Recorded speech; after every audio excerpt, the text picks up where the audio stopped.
రీసెంట్‌గా వచ్చిన సంక్రాంతికి వస్తున్నాం అయితే వస్తూనే మంచి గ్రాండ్ సక్సెస్ సంపాదించుకుంది. 2, 3 రోజుల్లోనే 100,00,00,000 మార్కెట్‌నైతే దాటింది. అయితే ప్రెజెంట్ ఈ సినిమాకి సంబంధించి సక్సెస్ మీట్‌లో అయితే నేను ఓన్లీ వైటే తీసుకుంటున్నాను. నేను అసలు బ్లాక్ ముట్టను అని అన్నారు. అది మనీ గురించి చెప్పారు. కానీ సోషల్ మీడియా దాన్నైతే కొంచెం ట్రోల్ చేస్తూ మీమ్స్ చేస్తున్నారు. సో అసలు ఆయన ఏం చెప్పారు? అయితే విక్టరీ వెంకటేష్ గారు ఎట్లా అంటే వచ్చిన ప్రతి ఒక్క సినిమా కూడా అందరి హీరోల్లాగా అది అంటే ప్రమోషన్స్ కానీ ఇట్లా ఎక్కువ ఏముండవు. సైలెంట్ గా వస్తారు, సినిమా అనేది సూపర్ డూపర్ హిట్ చేసుకొని మనకు లక్ష్మీ బాంబు ఉంటుంది. సో ఆ విధంగా సౌండ్ చేసి వెళ్ళిపోతాడు అనమాట. సో ఇప్పుడు సంక్రాంతికి వస్తున్నాం సినిమా ఇప్పటి వరకు ఆయన కెరీర్ లోనే ఇంత మంచి సక్సెస్ అనేది చాలా అరుదు అనమాట. సో ఈ సినిమా అనేది ఈ సంక్రాంతికి 3 సినిమాలు వచ్చినప్పటికీ కూడా 3 సినిమాల్లో ఈ సినిమా మంచి హైలైట్ అయింది.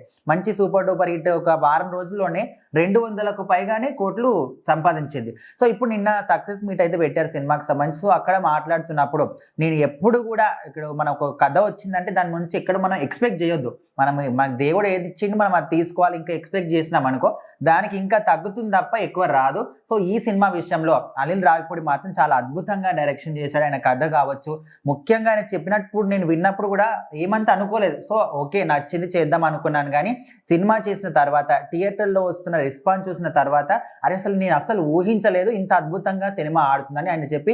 సో అదే విధంగా కొన్న వాళ్ళు కొంతమంది క్వశ్చన్స్ అడిగారు. ఎట్లా అంటే ఇప్పుడు సంక్రాంతికి వచ్చిన సినిమాల్లో కొంతమంది ప్రముఖుల ఇళ్లలో కూడా ఐటీ దాడులు చేస్తున్నారు కదా అని అడిగినప్పుడు ఒక విధంగా చూసుకుంటే దిల్ రాజు ఇంట్లో అయింది. అదే విధంగా మైత్రి మూవీస్ వాళ్ళు సంక్రాంతి కంటే ముందే వచ్చారు. బట్ ఆ 2 మూవీస్ వాళ్ళ దాంట్లో అయింది కాబట్టి నెక్స్ట్ అనిల్ రావుపూడి కూడా అందులో వస్తారేమో అంటే కొంతమంది సంక్రాంతి మంచి హిట్ అయింది కదా. సో ఖచ్చితంగా ఈయన కూడా వస్తుండేమో అనే విధంగా కొంతమంది అయితే అడిగారు. సో అప్పుడు ఆయన మాత్రం నేను ఎప్పుడు కూడా బ్లాక్ లో తీసుకోను, వైట్ లోనే తీసుకుంటాను. ఆయన నాకు ఇచ్చిన రెమ్యూనరేషన్ ఎంత అది చాలా తక్కువనే, అది కూడా నేను మొత్తం వైట్ మనీగానే తీసుకుంటాను, ఎలాంటి బ్లాక్ మనీ రూపంలో మాత్రం తీసుకోను అనే విధంగా తను మాత్రం చెప్పడం జరిగింది. సో ప్రజెంట్ దీనికి సంబంధించిన న్యూస్ ఆయన చెప్పిన మాటలు అయితే సోషల్ మీడియాలో వైరల్ అవుతున్నాయి.